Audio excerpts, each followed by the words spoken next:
2026 మహానాడుకి విచ్చేసినటువంటి తెలుగుదేశం పార్టీ కుటుంబ సభ్యులకు, మన పార్టీ అధినేత, జాతీయ తెలుగుదేశం పార్టీ అధ్యక్షులు, మన ముఖ్యమంత్రి వర్యులు నారా చంద్రబాబు నాయుడు గారికి, అలాగే మన యువనేత, జాతీయ ప్రధాన కార్యదర్శి, వర్కింగ్ ప్రెసిడెంట్ గారు అయినటువంటి మన నాయకుడు నారా లోకేష్ గారికి అందరికీ కూడా హృదయపూర్వక నమస్కారాలు తెలియపరుస్తూ, మరి 2025-26 వార్షిక సంవత్సరానికి ఆర్థిక నివేదిక సమర్పిస్తూ ఉన్నాను.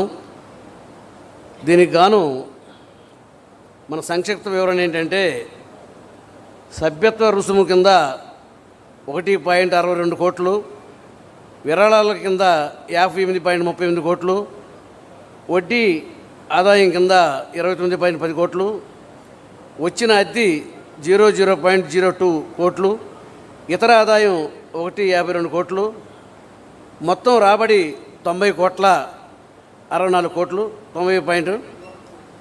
అలాగే ఖర్చులు, ప్రచార ఖర్చులు 16.52 కోట్లు, ఆఫీస్ అద్దె చెల్లించింది 0020 కోట్లు, ఆఫీస్ ఖర్చులు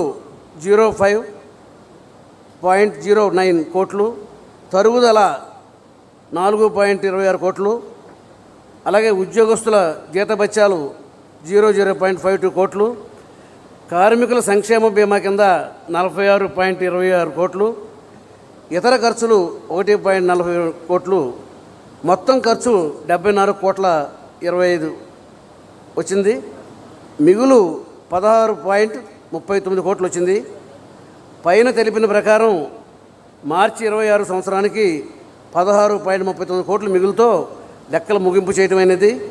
31/3/26 నాటికి పార్టీ యొక్క జనరల్ ఫండ్ విలువ 485.81 కోట్లుగా ఉన్నది.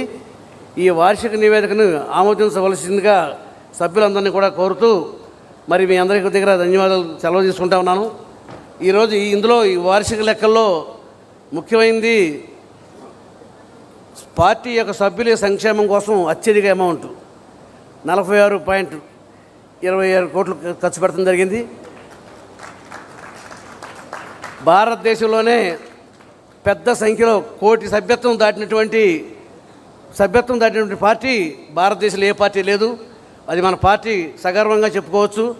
అందులోనూ పార్టీ సభ్యుల యొక్క సంక్షేమం కోసం, ముఖ్యంగా పేదవారి కోసం, వారు కనుక ఏదైనా ప్రమాదవశాత్తు చనిపోతే వారికి బీమా అందేలాగ, వారి కుటుంబ సభ్యులు కనుక చదువుకునే వాళ్ళు ఉంటే ఎన్టీఆర్ ట్రస్ట్ ద్వారా వాళ్ళని చదివించడం ద్వారా ఎక్కువ ప్రాధాన్యత ఇస్తున్నటువంటి మన పార్టీకి మరి ఇవాళ చాలా గౌరవం, మర్యాద.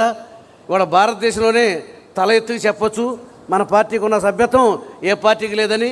మరి ఈ యొక్క వివరాలన్నింటినీ కూడా మీరు ఆమోదించవలసిందిగా కోరుతూ మీ అందరి దగ్గర సెలవు తీసుకుంటున్నాను. ధన్యవాదాలు.